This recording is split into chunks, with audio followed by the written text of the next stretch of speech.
የሴቶች መብት ከጊዜ ወደ ጊዜ እየተሻሻለ ነው የመጣው እና እንደ ፖሊስ እንግዲህ የመጀመሪያ ስራው ወንጀል መከላከል ነው። መከላከል ማለት ያው በየቤቱ እየሄደ ሳይሆን የግንዛቤ ፈጠራ ስራ መስራት ነው። ወንጀል ተፈጽሞ ከተገኘ ደግሞ ምርመራ ማጣራት ነው። ምርመራን አጣርቶ ለሚመለከተው ፍትህ ከዛም ደግሞ ውሳኔ እስከሚያገኝ ድረስ ክትትል አድርጎ እስከ ፍጻሜው ብዙ ፕሮሰስ አለ።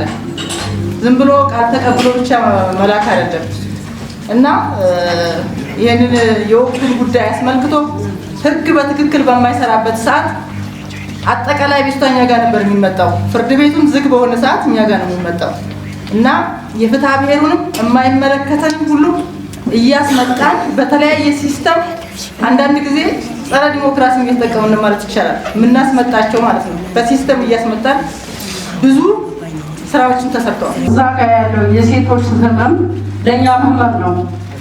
እቺ ወረዳችን ለኛ በዚህ ዙሪያ ያለች ወረዳ ሰላም ብትሆን እዛ ጋር ያለው ጉዳይ ይመለከተኛል፣ በቃ ይመለከተኛል ማለት አለበት።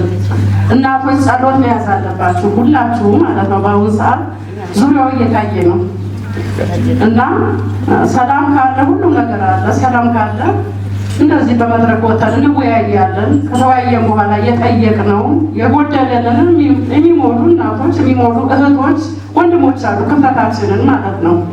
ግን መጀመሪያ የሴቷ ችግር የኔ ችግር ነው እንበል። በቃ ሁልጊዜ ለራሳችን ብቻ ይሁን፣ ለራስ ብቻ ማሰብ የትም አያደርስም። በቃ ሰላም ከሆነ ከነቤቴ ከነጎረቤቴ ይባላል። ባለፈው ያው ከመድረክም ተነግሯል። እኔ በማይመለከተኝ ነው፣ ግን የሴቷ ጉዳይ የኔ ጉዳይ ነው ብዬ ነው። ፎረም አለ፣ አባይ ላይ ፎረም አለ። እዛ ላይ ይቺ ልጅ ያው እህቴም ቀደም ነግራት ተነግረዋለች። አረብ ሀገር ሄደች።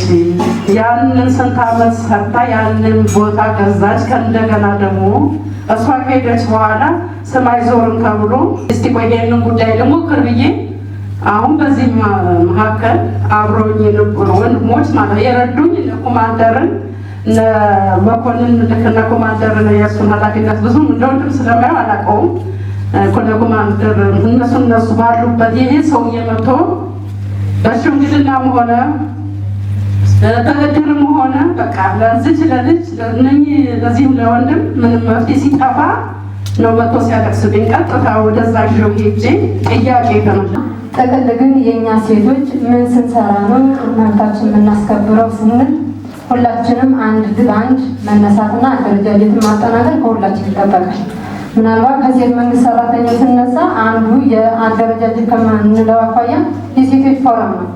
የሴቶች ፎረም ግን ደግሞ ስንቶቻችን እየተካፈልና አቅማችንን እያጎለበትንበት አለ የሚለውን ብንወስደው ትንሽ ክፍተት ያለበት ስለሆነ በተቻለን አቅም ችግራችን ካለ በግልጽ አማርኛ የምንነጋገርበት በመድረክ የምንነጋገርበት አንዱ የሴቶች ፎረም ነውና ይህን ፎረም ደግሞ ሁላችንም ማጠናከር ይጠበቅብናል። ምናልባት ፎረሙ የራሱ ሆነ ዓላማ ማን ይሳተፋል የሚለው ሊኖረው ይችላል።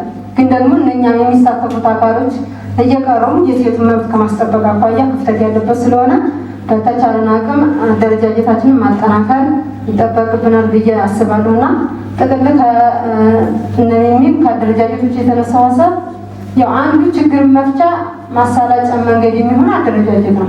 እታች እግር ያለነው ተቋማቶች ብንወርድ አደረጃጀትን ካላዝም በአንደኛውም ተግባር ግን ውጤታማ መሆን አንችልምና ከከተማ እስከ ገጠር ያለው የሴት አደረጃጀትን በተቻለን አቅም ማጠናከር ከሁላችንም ይጠበቃል ማለት ነው።